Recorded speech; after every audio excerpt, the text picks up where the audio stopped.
ونستعينه ونستغفره ونؤمن به ونتوكل عليه ونعوذ بالله من شرور أنفسنا ومن سيئات أعمالنا من يهده الله فلا مضل له ومن يضلله فلا هادي له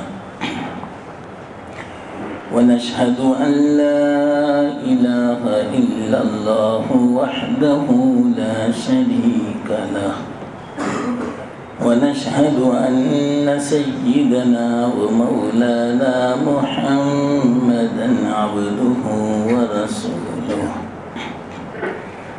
صلى الله تعالى عليه وعلى آله وأصحابه وأزواجه وذرياته وأتباعه وبارك وسلم تسليما كثيرا أما بعد فأعوذ بالله من الشيطان الرجيم بسم الله الرحمن الرحيم اهدنا الصراط المستقيم صراط الذين أنعمت عليهم غير المغضوب عليهم ولا الضالين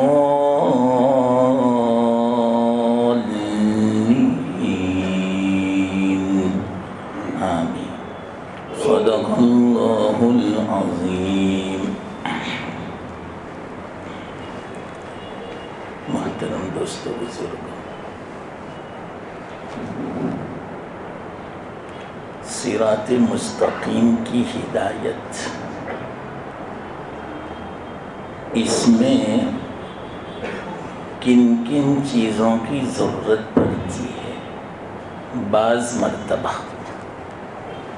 یہ بعض مرتبہ میں کہتا ہوں، ہمیشہ نہیں، تو وہ میں آپ کو سمجھا رہا ہوں۔ بعض مرتبہ کوئی ایسی بات ہوتی ہے جو اللہ تعالیٰ براہ راست اپنے نیک بندوں کو الہام فرماتے ہیں۔ وہ جو الہام ہوتا ہے وہ بشارت ہے، اور وہ خیر ہوتی ہے، بلا سوچے بلا فکر اور نظر کے اللہ تعالیٰ دل میں کوئی بات القا فرماتے ہیں، بلا سبب کے، اس میں کوئی سبب نہیں، براہ راست اللہ کی طرف سے۔ جس کا دل نورانی ہوتا ہے۔ لیکن ایک بات یاد رکھیں مسئلے کے اعتبار سے، جو الہام ہوتا ہے انبیاء کے علاوہ وہ حجت شرعی نہیں ہے۔ جس طرح قرآن اور حدیث سے جو بات ثابت ہو وہ حجت ہے، الہام حجت نہیں ہے۔ ہاں، جس کو الہام کیا جاتا ہے اس کے لیے بشارت، اطمینان قلبی حاصل ہو جاتا ہے، یہ بہت بڑی بات ہے۔ کوئی بات سمجھ میں نہیں آتی، اللہ الہام کے ذریعے سے سمجھا دیتا ہے۔ تو الہام کا حکم یہ حجت نہیں ہے، بلکہ کوئی شرعی حکم بھی اس سے ثابت نہیں ہو سکتا، یہاں تک کہ استحباب بھی ثابت نہیں ہو سکتا۔ یہ عمل مستحب ہے، الہام سے نہیں، اس کو یاد رکھنا۔ لیکن صراط مستقیم کی ہدایت کے لیے یہ معین بنتا ہے، ہر کس و ناقص کو نہیں اللہ تعالیٰ الہام فرماتا۔ مثال کے طور پر بعض اللہ والے جو ہوتے ہیں جن کا دل صاف ہوتا ہے، یہ بھی یاد رکھیں، نورانی ہوتا ہے، اللہ تعالیٰ خیر کی بات دل میں القاء فرماتے ہیں، یہ ہے صحیح رستہ۔ مثال میں دوں، مثال سے سمجھ جاؤ گے آپ۔ حضرت مفتی شفیع صاحب، حضرت مفتی تقی عثمانی صاحب کے والد ماجد، مفتی اعظم، وہ حج کو گئے تھے۔ حج کے بعد روضہ اقدس کی زیارت کے لیے باب السلام سے جا رہے تھے، بہت بھیڑ تھی۔ انہوں نے بعض لوگوں کو دیکھا کہ جالی سے چمٹے ہوئے ہیں۔ پہلے اس زمانے میں تو ایسا موقع ملتا تھا، جتنی دیر کھڑا رہنا ہو، جالی سے چمٹنا ہو، سب اب نہیں ملتا۔ تو انہوں نے دیکھا دور سے کہ لوگ جالی سے چمٹے ہوئے ہیں، رو رہے، سلام پیش کر رہے، اور یہ دور ایک ستون کے پاس تھے، ان کی ہمت نہیں ہوتی آگے جانے کی۔ دل میں خیال آیا تو کتنا بد نصیب ہے کہ لوگ دیکھو کیسے جالی سے چمٹے ہوئے ہیں اور تو اتنا دور ہے، تیری ہمت بھی نہیں ہوتی چلنے کی کہ میں کیسے حاضری دوں اتنی بارگاہ عالی کے سامنے، میں کیا منہ دکھاؤں، کہیں میرے سلام کو مردود نہ کر دیا جائے، جواب نہ دیا جائے۔ ایسے خیالات آنے شروع ہو گئے اور رو رہے ہیں۔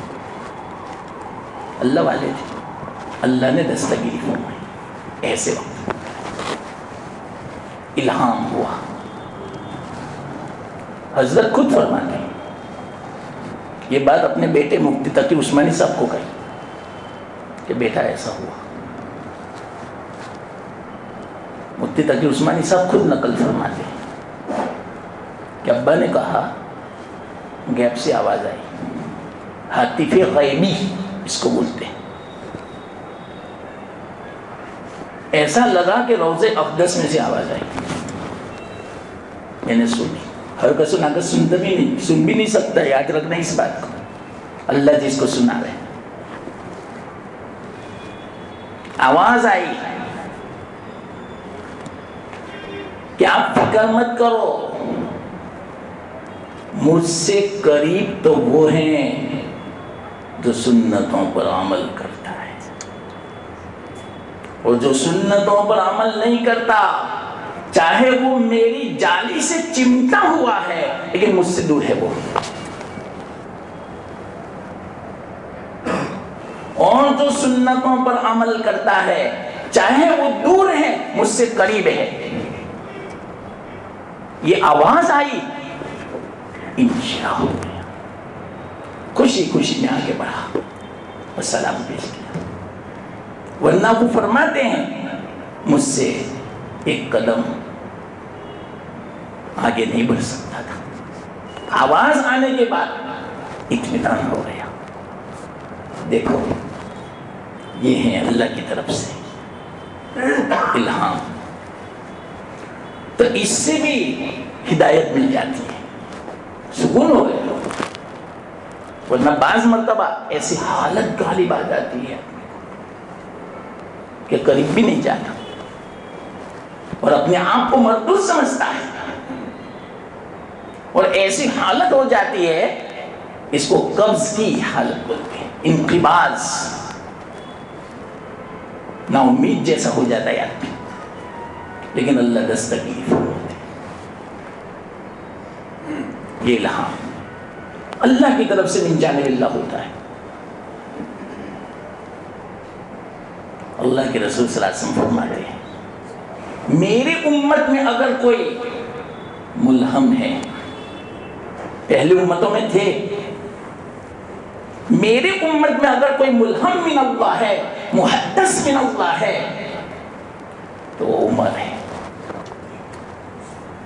اللہ ان کی زبان سے وہ باتیں نکالتا ہے کہ پھر بعد میں جو انہوں نے فرمایا، جو مشورہ دیا، جو رائے بیان فرمائی، اس کے مطابق اللہ تعالیٰ وہی نازل ہوئی۔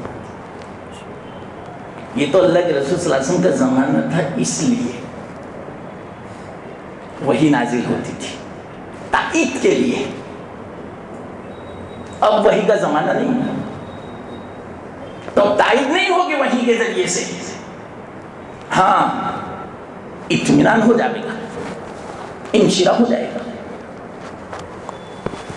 لیکن ایک بات یاد رکھیں، اللہ والا جو ہوتا ہے، جس کا دل نورانی ہوتا ہے، وہ تو پتہ چل جاتا ہے ان کے پاس بیٹھنے سے، ان کی زبان پہ اللہ تعالیٰ ایسی باتیں القاء فرماتے ہیں بالکل صحیح ہوتی۔ جیسے مشہور ہے جملہ، اللہ والوں کی الٹی بھی سیدھی ہوتی، اور یہ بات ابھی نہیں مشہور ہے، علامہ جلال الدین رومی رحمت اللہ علیہ نے کب سے بیان کر دیا۔ ایک شعر ہے جس کا مفہوم ہے کہ سجادہ رنگین کن گر پیر مغاں گویت۔ کوئی نہ سمجھے اس بات کو تو اعتراض کرے، اور اکثر اعتراض کرتے ہیں۔ کون؟ بے ادب لوگ۔ یہ بات یاد رکھو، جو اللہ والوں کا ادب نہیں جانتا وہ محروم بھی ہوتے ہیں۔ بے ادب محروم گشت از فضل رب، از خدا خواہیں توفیق ادب۔ ہم اللہ سے ادب کی توفیق طلب کرتے ہیں، کیوں؟ بے ادب محروم ہے۔ ایسے بے ادب ہیں آج کل، تو میں نام نہیں لیتا، مانتے بھی نہیں اللہ مانو کو۔ یہ کیا سب ڈھکوسلے ہیں، ڈھونگے ہیں ایسے کے، یہ خانقاہ ہیں، یہ اللہ والے، یہ کرامت ہیں، یہ سب کیا ہے؟ بیچاروں کو پتہ نہیں، اس طرح بولنے سے اہل سنت والجماعت میں سے نکل گئے۔ اب اس کی نجات مشکل ہے۔ 73 فرقے، ایک ہی فرقہ نجات پائے گا۔ حدیث میں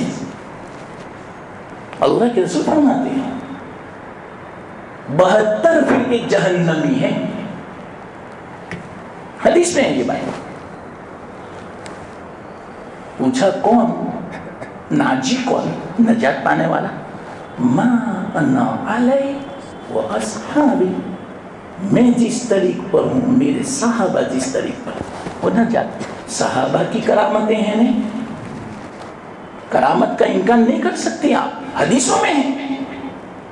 ارے اس سے بھی مضبوط دلیل میں آپ کو بیان کروں، قرآن میں ہیں کرامتیں۔ حضرت مریم نبیہ تھوڑی تھی، ولیہ تھی، کرامت ہے ان کی، بیان کیا اللہ تعالیٰ نے۔ بچی تھی، بے موسم کے پھل ملتے تھے ان کے پاس، کوئی آنے والا نہیں، محراب کے اوپر کمرہ تھا، حضرت زکریا علیہ السلام نے بنایا تھا، ان کے علاوہ کوئی نہیں داخل ہو سکتا تھا، لڑکی تھی، اور لڑکی ہماری جیسی نہیں، ہفتے میں یوں سمجھو 5 مہینے میں ہماری بچی جو بڑھتی ہے، پروان چڑھتا ہے لڑکی کا، 1 ہفتے میں چڑھتا تھا، 2 سال کی تو 8 سال کی لگے، ایسی تھی، اس لیے ان کا الگ کمرہ تھا، خبر بھی لینے جاتے تھے تو انگور دیکھتے، مریم بیٹا ابھی انگور کون دے گیا؟ انگور کا تو سیزن بھی نہیں ہے. آج جیسا نہیں کہ ہر سیزن میں انگور مل جاوے, تربوز مل جاوے, ایسا نہیں. پہلے تو بس سیزن کا پھل ملے. آج کل تو آپ کہیں سے بھی پورے سال آپ کو آم بھی مل جائے گا, مینگو, ہر پھل مل جائے گا. اتنے ہمارے لیے آسانی کر دیا اللہ تعالیٰ, نعمت ہے. پہلے ایسا نہیں تھا. آم کے زمانے میں آم, انگور کے زمانے میں انگور. پوچھتے بیٹا انگور کہ حاضی من عند ربی, میری رب کی طرف سے. بچی تھی, انا لکی حاضا, یہ کہاں سے آیا تیرے لیے؟ تو اس وقت جواب دیتی مریم, میرے رب کی طرف سے. براہ راست اللہ بھیجتے تھے. یہ کرامت نہیں ہے تو قرآن نے بیان کیا.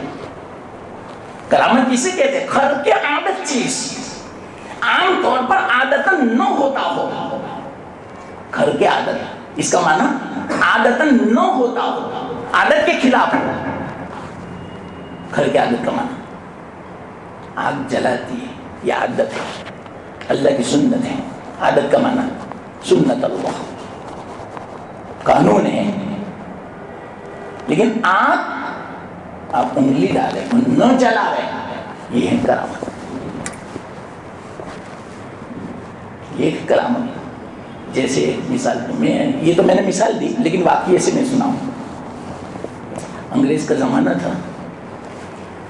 شاہ عبدالعزیز مشہور تھے, محدث دہلوی رحمۃ اللہ علیہ.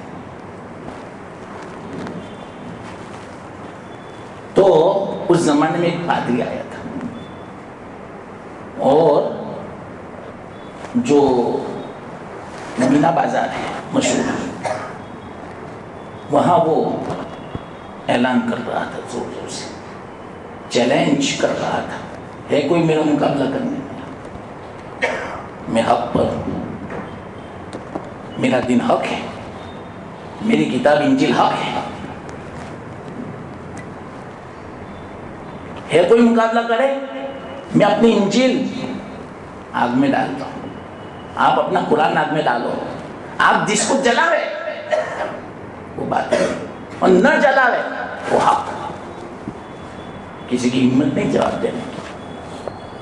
کوئی گیا شاہ صاحب, شاہ عبدالعزیز کے پاس, کیسا ہے حضرت؟ چلو نہیں, چلو میں آتا ہوں. وہیں مسئلے کا حل مل جاتا تھا, ہر مسئلے کا. الحمدللہ اللہ تعالیٰ نے ایسا نوازا تھا. اور نوازا بھی کس پر؟ بھی ضمناً بیچ میں ایک بات کہہ دوں, کثرت درود شریف سے پورے خاندان کو, شاہ ولی اللہ کی ہر بیٹا ایک سورج کی طرح تھا. ہما کھانا آتا, بس پورا گھر سورج کی طرح تھا, روشن, جس کا کوئی مقابلہ نہیں کر سکتا.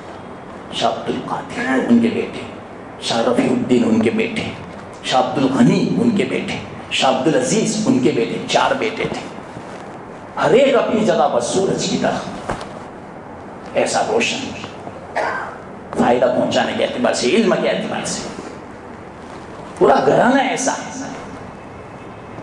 تو کہا چلو میں آتا ہوں. حضرت سمجھ گئے. اس میں 2 باتیں ہیں جو مجھے سمجھانی ہے. اللہ والے جو ہوتے ہیں, دل جب نورانی ہوتا ہے تو فراست سے بھی بات سمجھ میں آ جاتی ہے. اتقوا فراست المؤمن فإنه ينظر بنور اللہ. حضرت عمر نے فرمایا تھا علی کو, حضرت علی کو, مومن کی فراست سے بچو. ہاں, ان کو صاف نظر آ جاتا ہے, کیونکہ اللہ نے ان کو ایک نور عطا فرمایا ہے جس سے وہ دیکھتا. وہ کون سا نور معلوم؟ یا ایھا الذین آمنوا اتقوا اللہ یجعل لکم فرقانا. یہ نور ہے, تقوی کا نور. ایمان والو تقوی اختیار کرو, اللہ تمہیں فرقان دے گا. فرقان یعنی حق اور باطل میں تمیز کرنے کی صلاحیت دے گا. ایک تو یہ معنی بھی ہے، بہت معنی ہے فرقان کے. یا ایک معنی کیا معلوم، اللہ آپ کو ایسا نور عطا فرماوے گا آپ حق اور باطل میں فرق کر سکیں گے. یا ایک معنی کیا، بہت عجیب معنی یہ، آپ خود لوگوں کے لیے سب سے الگ تھلگ ہو جائیں گے. آپ کی حیثیت دیکھتے ہی لوگ کہیں گے وہ کون ہے، متقی ہے، اللہ والا ہے. فرقان ہوگا یہ سب میں، سب کی نظریں اس کے اوپر ٹکی ہوئی ہے، جمی ہوئی ہے. یہ تقوی کی برکت. اللہ کے رسول صلی اللہ علیہ وسلم سے بڑے کوئی متقی نہیں. تو پوری دنیا کی نظریں آپ پر تھی، بڑے بڑے صحابہ آپ کے ساتھ چلتے تھے، لیکن کسی کی نظر کسی پر نہیں، اللہ کے رسول. یہاں تک آتا ہے کہ بعض صحابہ تو حضرت عباس 12 فٹ کے تھے، ہم سے ڈبل، ہم بہت بہت 6 ساڑھے 6 12 فٹ کی. ہمارا چپل بہت بہت 10 نمبر کا، 20 نمبر کا چپل چاہیے. اچھا ہے کہ کوئی لے بھی نہ جا رہے، جہاں بھی رکھے کون پہنے اتنے بڑے کو، ڈر لگے. 20 نمبر کا چپل چلے. اور حضرت جریر بن عبداللہ یہ بھی 12 فٹ کے تھے. گھوڑے پر جب سوار ہوتے تھے پیر اس طرف، پھر بھی زمین پر کھسکتے تھے. اونچا گھوڑا پھر بھی. فرماتے ہیں صحابہ اتنے بڑے بڑے صحابہ کے ساتھ چلتے، لیکن آپ کے ساتھ جب چلتے تھے یہ آپ کا ایک معجزہ تھا. آپ ہی بڑے نظر آتے تھے، سب چھوٹے لگتے تھے. اور جب آپ نہ ہوتے عباس اونچے لگتے، جلی اونچے لگتے، لیکن آپ ہوتے تو معلوم نہیں کیا وجہ تھی. یہ معجزہ یہ عجیب. ہاں تم یہ کہہ رہا تھا کہ شاہ عبدالعزیز فراست حضرت عمر نے فرمایا تھا حضرت علی کو فراست. ہاں فراست کیسے ملتی ہے وہ میں نے یہ بیچ میں بات آئی. فرقان عطا فرماتے تو ایک معنی کیا، اللہ آپ کو خود فرقان بنا دے گا، سب میں ممتاز، آپ سب میں الگ تھلگ پڑ جاؤ گے، سب کی نظریں آپ کی طرف ہوگی. وہ کون ہے؟ تقوی کی برکت. اللہ دنیا میں دکھا دیتا ہے. تو اس سے پتا چلا، علماء فرماتے ہیں کہ فراست اس میں بندے کا کسب بھی ہے اور اللہ کی طرف سے وہب بھی ہے، دونوں ملے جلے ہیں. کسب یعنی خود بندہ محنت کرتا ہے، مجاہدہ کرتا ہے، یہ درجہ ملتا ہے. اللہ براہ راست پھر دیتا ہے. پہلے بندہ کوشش کرتا ہے، پھر اللہ کی طرف سے موہبت عطا. والذین جاہدوا فینا لنہدینہم سبلنا. اسی لیے فرمایا فراست میں کسب بھی ہے، بندے کی طرف سے کوشش، اور اللہ کی طرف سے وہب بھی ہے، عطا. اور الہام براہ راست اللہ کی طرف سے. اس میں بندے کا کوئی کسب نہیں. اسی بنا پر دونوں میں فرق ہے، الہام اور فراست میں. الہام جو ہوتا ہے کافر کو بھی، کوئی ایسا جوگی ہو جو ریاضت اور مجاہدہ بہت کرتا ہے نفس کے خلاف، تو اس کو بھی ہوتا ہے الہام. بچوں کو بھی ہوتا ہے، کشف بچوں کو بھی ہوتا ہے.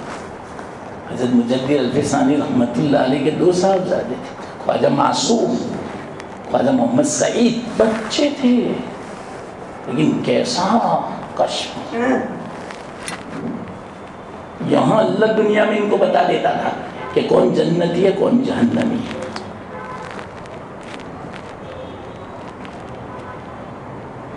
حضرت مجدد الفسانی رحمت اللہ علیہ کے پاس بہت شکایتیں تھیں کہ حضرت یہ تو بدنامی ہو رہی ہے ہماری. بعض تو اللہ والے پہلی صف میں نماز پڑھنے والے جہنمی. سے پتا چلا کہ کچھ ہوگا اندر.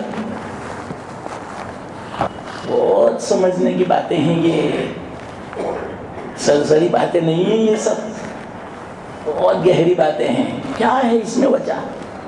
ہم دین سمجھے ہی نہیں. یہی سمجھتے ہیں کہ بس پہلی زمین نماز پڑھ لی، ہو گیا تکبیر اولیٰ کے ساتھ. اللہ کے یہاں یہ سکھا دیکھا جاتا ہے معاملات کیسے ہیں، زبان تمہاری کیسی چلتی ہے، اخلاق تمہارے کیسے ہیں، آنکھیں کیسی استعمال ہوتی ہیں، بیوی کے ساتھ سلوک کیسا ہے، ماں باپ کے ساتھ کیسا ہے، یہ دیکھا جاتا ہے. پڑوس کے ساتھ کیسا ہے، یہ ہے معیار. کسی حدیث میں یہ معیار رکھا ہی نہیں اللہ تعالیٰ نے کہ جو تہجد کا پابند ہو، تکبیر اولیٰ کے ساتھ نماز پڑھتا ہوں، وہ متقی ہے، وہ عبادت گزار. نہ، حدیث میں ہے جو گناہوں سے بچے وہ عبادت گزار ہے، جو ایک دوسرے کا حق ادا کرے وہ مومن ہے، جو اپنے سے کسی کو تکلیف سے بچائے وہ مسلمان ہے. یہ ہے دین. دین سمجھو. بعض لوگ بس تسبیح پڑھ لی، برابر نماز پڑھ لی، پھر گورکھ دنڈی. ارے ایک تو ایسے تھے، کتابوں میں واقعہ لکھا ہے، کوئی تہجد ناگا نہیں، کوئی اشراق چاشت ناگا نہیں، اور ہر وقت مسجد میں. حضرت تھانوی نے سنا ہے، بلکہ کتاب الکبائر میں ہے یہ بات. علامہ ابن حجر نے لکھا ہے. ایک دم بات یاد آئی، آخری زندگی بس وقف، ہر وقت مسجد میں، روزہ، اعتکاف، تکبیر اولیٰ، امام کے پیچھے تسبیح. انتقال ہوا. علامہ ابن حجر فرماتے ہیں میرے والد صاحب کا انتقال قریبی زمانے میں ہوا تھا، تو میں قبرستان جایا کرتا تھا. تو ایک تازہ قبر ان کی بھی تھی. یہ بزرگ اللہ والے جو لوگوں میں مشہور تھے، بہت ذاکر شاکر عابد زاہد. وہاں میں جب گیا، سناٹا تھا، صبح کا وقت، کوئی نہیں تھا قبرستان. قبر میں سے چیخو پکار کے آواز آ رہی تھی.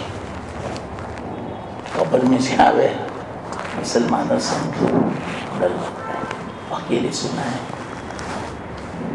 اکیلے سنا ہے. ذرا سوچو اس بات کو. تنہائی کا گھر ہے، اندھیرا ہے، وحشت ہے. جب ہم میت کو سلاتے ہیں قبر میں، منظر ذرا اس وقت یاد کرنے کے. ابھی ہم بند کر دیں گے قبر کو، کئی من مٹی اوپر سے ڈال دیں گے، پھر سب چلے جائیں گے، اکیلا ہوگا. کیا یہ سوچو، اصلاح ہو جائے. کبھی گورکھ دھندے نہیں کرو گے، کبھی حرام نہیں کماؤ گے، کبھی کسی کو نہیں ستاؤ گے، کبھی ظلم نہیں کرو گے، کبھی کسی کا حق نہیں دباؤ گے. سوچو اس بات کو، قبر کو سوچو. تو یہ چیخو پکار، ڈر گیا میں تو سب بھول گیا. اپنے ابا کو اصالے جواب کرنا، خوف اتنا تھا، ایسا زور زور سے پکار رہا تھا. مجھے آواز آ رہی تھی، میں بھاگا. میں نے کسی سے پوچھا کہ یہ قبر کس کی ہے، کیوں؟ لیکن ایک پہلے کہو تو صحیح کہ آواز آ رہی تھی عذاب کی، اور وہ چیخو پکار. کیا بات کرتے ہو؟ نہیں، واللہ میں کہتا ہوں، میں نے اپنے کانوں سے سنا. یہ تو وہ بزرگ ہیں جو 5 وقت کے نمازی تھے، تکبیر اولیٰ کے ساتھ ہر وقت اعتکاف، روزہ، تہجد، اشراق، چاشت. وہ نہ ہو رہے. ہاں بالکل واللہ وہی ان کی قبر ہے. اب ان کو جستجو ہوئی دل میں، کیا بات ہے، کیوں یہ فیصلہ ہوا اللہ کی طرف سے. گئے تحقیق کی، بھائی کیا ہے معاملہ. جو ان کے 2 صحابہ تھے، ان کے ساتھ معاملہ کرنے والے تھے، ان کو پتا تھا. انہوں نے کہا کہ آخری زندگی میں بہت مالدار تھے تاجر، ساری تجارتیں دکانیں جائیداد بیچ دی, پیسہ جمع کیا, وہ پیسہ وہ سود پہ لگا دیا. مسلح تو تھا لیکن آپ نے مسلح نہیں دیکھا. جب بھی کوئی آتا سبحان اللہ سبحان اللہ سبحان اللہ نہیں لائے نہیں سبحان اللہ سبحان اللہ سبحان اللہ اجل لائے اجل چلو مسلح کے نیچے رکھ دو پیسے مسلح کے نیچے, ایسا کرتے تھے وہ. سبحان اللہ اشارے سے کہ میرے تو بولنے کی بھی فرصت نہیں ہے. یعنی کیا وہ سودی پیسہ لائے مہینہ پورا ہوا تو 1000 مسلح کے نیچے رکھو. جب اٹھتے تھے نا تو مسلح بھر جاتا پیسوں سے, سودی پیسوں سے. بیچارے کو پتہ ہی نہیں تھا. جہنم عذاب میں. تو ایسا ہوتا ہے, اللہ حفاظت. تو یہ دوسری بات آئی. ہاں میں سمجھا رہا تھا شاہ عبدالعزیز, کوئی دوسری بھی بات آئی تھی معلوم نہیں. ہاں یہ تو میں کہوں گا. شاہ عبدالعزیز محدث دہلوی رحمۃ اللہ علیہ, ہاں وہ بات آئی تھی کہ دین کسے کہتے ہیں. بعض لوگ اس طرح اعتراض کرتے ہیں, بالکل مناسب نہیں. تو شاہ عبدالعزیز محدث دہلوی رحمۃ اللہ علیہ تشریف لائے. ہاں وہاں سے وہ بات چلی تھی. مجدد الفسانی کے 2 بچے کی بات سے بات چلی تھی کہ یہ کیسا, پہلی سب میں نماز پڑھتے اور جہنمی. یہاں سے بات چلی تھی, آ گئی یاد. چلو تو ان کے شیخ تھے خواجہ بختیار کاکی, بہت بڑے شیخ. جب مجدد الفسانی ایسے لوگوں کیسے ہوں گے, تو ان سے شکایت کی کہ دیکھو نے لوگ بہت شکایت کرتے ہیں مجھ سے, میرے بچوں سے سب ڈر رہے ہیں, اب مسجد میں بھی آنا بند کر دیا کہ پتہ چل جائے گا. ڈرے نہیں کہ میں کون ہوں کیا ہے. تو کہا ایک کام کرو, وہ بچوں کو میرے پاس بھیج دو, دلی بھیج. میں کب کا واقعہ بیان کرتا ہوں, آج سے 500 سال پہلے کا. ایسا نہیں تھا ابھی کا زمانہ, بہت اچھا تھا اس زمانے کی میں بات کرتا ہوں. تو ابھی کیسا ہوگا بتاؤ. 500 سال پہلے کی بات کرتا ہوں. خیر ہی خیر. تو کہا میرے پاس بھیج دو. سرہند سے دلی آیا بچوں کو, ایک دن بھیجو بس, دوسرے دن واپس کر دوں گا. آئے, ایک دن باہر کا ہوٹل کا کھلایا, سارا کشف ختم ہو گیا. ساری جو صلاحیت تھی نا بچوں کی سب بھول گئے, ان کو پتہ ہی نہیں کہ کیا ہے. ایک دن کھلایا بس. حالانکہ وہ زمانہ تھا, ایسا نہیں تھا آج کل جیسا سب چلتا ہے, ایسا نہیں تھا. ہاں باہر کا کھانا ہو, میں آپ کو ایک شرط بتا دوں, مجبوری ہے, باہر کا کھانا ہے تو دیکھو وہ ہوٹل والا پکانے والے نمازی ہیں کہ نہیں. نماز پڑھتا ہے کہ بے نمازی کھانا پکایا, اس کا بھی اثر آتا ہے. بزرگوں نے فرمایا بے نمازی کے کھانے کا بھی بہت خطرناک اثر ہے کہ نیکیوں کی توفیق نہیں, اللہ چھین لے جائے. بے نمازی کے کھانے کا اثر.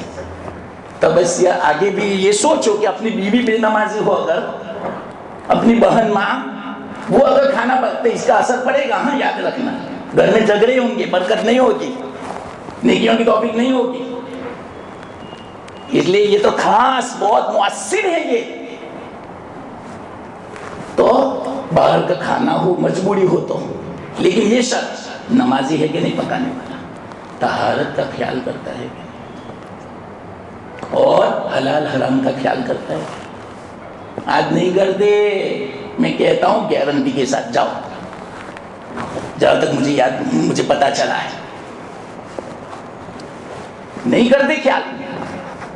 اور دوسری بات ضمن میں کہوں, بعض ایسی پروڈکٹ ہے تیار جو یورپ سے آتی ہے, وہ ڈالنی پڑتی آپ کو, حرام چیز سے بناتے ہو,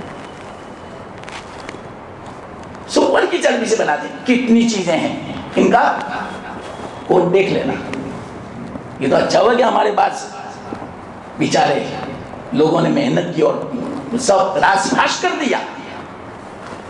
بہت لمبی بحث ہے اس کے اندر، علماء نے بیان کی. ایسا ہے آج، اس لیے احتیاط کرو. ہاں تو اس کا اثر ہے تو کوئی حرج کی بات نہیں کھاؤ، لیکن ایسا دیکھو آپ جہاں واللہ مجھے تو اتنا افسوس ہوتا ہے، ہماری بھوکے والی بہنیں یا اللہ غیروں کی لاریوں پر کھڑی رہ کر کھڑی پانی پوری تھے بالکل یہ سب کھاتا ہوں. یا اللہ میں تو پانی ہو جاتا ہوں. لیکن ایک بعض مرتبہ دل بھی ہوتا ہے کہ ان کو میں جا کے کہوں، لیکن ہمت نہیں ہوتی. وقت ایسا ہے کہ وہی اگر ہمیں توڑ دے، بات نہ سنے تو کہیں لینے کے لینے نہ پڑ جاتے ہیں. لیکن دل بہت جلتا ہے واللہ میں کہتا ہوں. اکثر ایسی لاریوں پر ہماری بھوکے والی یا اللہ یہ تو مشہور ہے، ان کے بارے میں تو گائے کا پیشن ملاتے ہیں. کیوں؟ بابرکت ہے، مبارک ہے. تو جو بالکل پانی پوری ہو تو پانی میں 2 قطرے بھی آ گئے پیشاب، وہ تو برکت سمجھتے ہیں. ہم جس طرح زمزم، بس وہی ان کے نزدیک گائے کا پیشاب. یہ تصور سے آدمی وہاں کھڑا نہ رہے، شوق سے کھاتی ہے پیتی ہے، شرم نہیں آتی. واللہ میں کہتا ہوں بے شرم، اسی لیے تو بن گئی بے شرم. یہ ایسا کھانے سے تو بے حیا بن گئی. گارنٹی کے ساتھ میں کہتا ہوں اسی کھانے کا اثر ہے.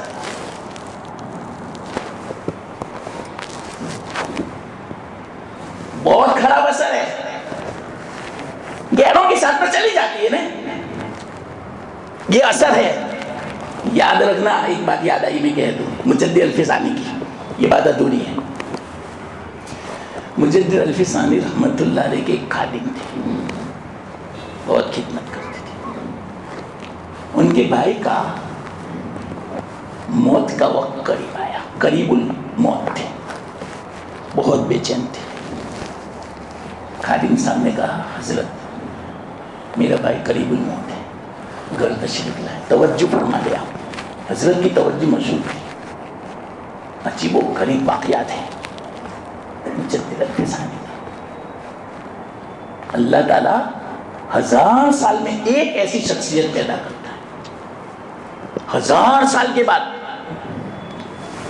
500 سال ہو گئے، اب معلوم نہیں آئندہ ایسی پیدا ہوتی ہے. وہ تھے حضرت شیخ احمد سرہندی رحمت اللہ علیہ، مجدد الفسانی. ہاں تو خادم نے کہا حضرت میرا بھائی قریب الموت ہے، توجہ فرمائیں، اللہ رحم کر دے، آسانی سے روح نکل جائے اور اللہ مغفرت کر دے. چلو میرا تو خادم تھی، آئے بیٹھ گئے، توجہ فرمائی. دل صاف تھا، نورانی تھا، بہت توجہ ڈالی، کوئی اثر.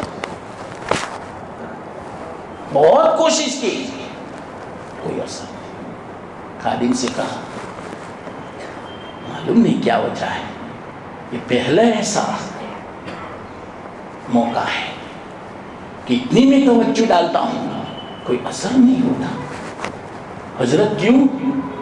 چلو میں پھر اللہ کی طرف مراقب ہوتا ہوں، اللہ کی طرف متوجہ ہے. اللہ دل میں الہام فرما دے کیا وجہ ہے. مراقبہ کیا، فوراً اللہ نے دل میں ڈالا اس آدمی کو کافر سے محبت ہے، آپ کی توجہ کا اثر نہیں ہوگا، آپ کی توجہ سے میں اس کے گناہ معاف نہیں کروں گا. اتنا بڑا گنہگار ہے کفار سے محبت کی بنا پر کہ جہنم کی آگ ہی اس کو صاف کرے گی. یہ دل میں ڈالا اللہ نے. مجدد الفسانی فرماتے ہیں ہماری بچیوں کو بولا آگے کیا ہے، کافی نوجوانوں سے محبت. انا للہ، اور برقعے والیوں نے تو بدنام کر دیا برقعے کو. میں کہتا ہوں تمہیں یہ کرنا ہے تو برقعہ مت پہنو. غیر بھی اب تو شرم دلانے لگے.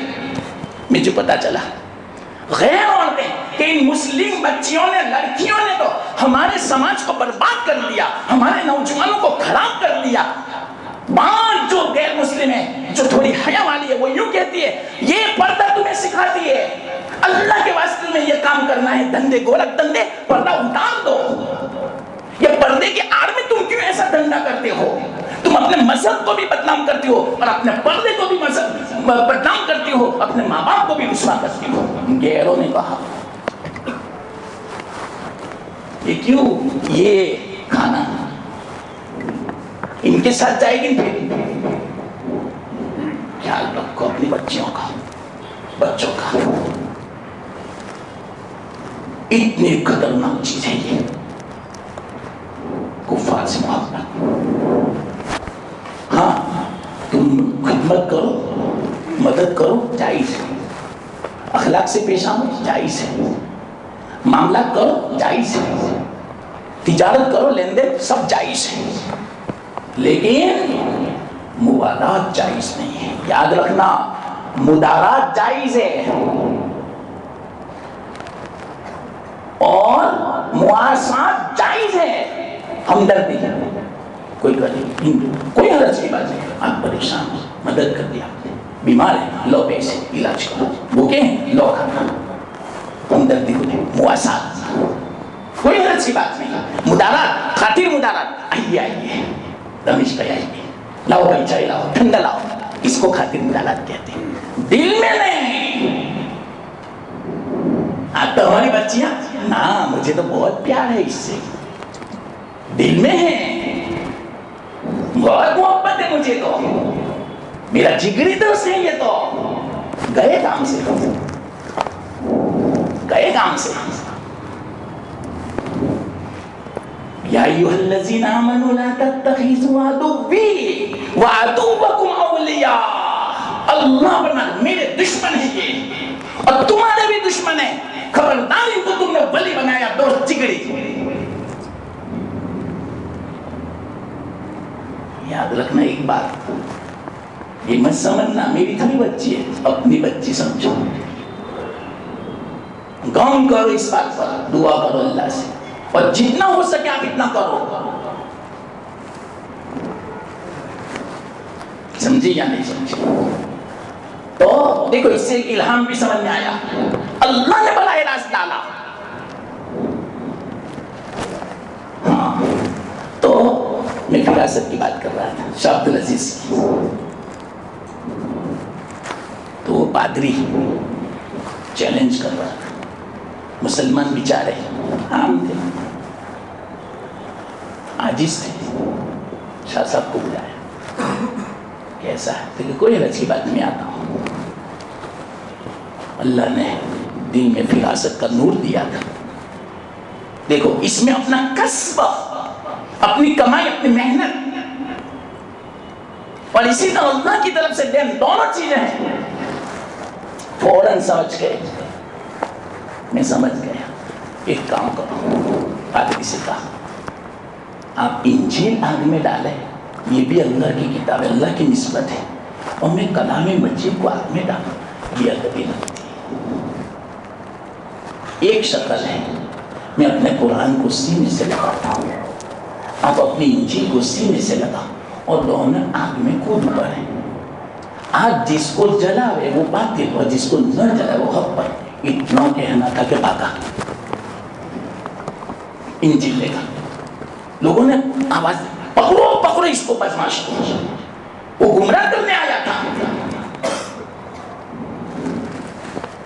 پکڑا، بلایا زبردستی، صحیح بتا کیا ہے؟ معاف کرنا، میں گمراہ کرنے آیا تھا. انجیل پر میں نے مسالہ لگایا ہے، میں نے اپنے بدن پر نہیں لگایا ہے، تو میں تو جل ہی جاؤں گا. اور مجھے یاد ہے، معلوم ہے آپ سچے ہو، آپ کو آگ اثر نہیں کرے گی. جب چیلنج ہے تو چیلنج کے وقت اللہ، یاد رکھنا ایک بات، یہ جو میں جملہ کہہ رہا ہوں، جب چیلنج ہوتا ہے اللہ لاج رکھتا ہے. کب لاج رکھتا ہے معلوم؟ یہ بھی جملہ یاد رکھنا، جب ہم اللہ کی لاج رکھتے ہیں اللہ ہماری لاج رکھتا ہے. یہ جملہ ہمیشہ دل میں بٹھا لو.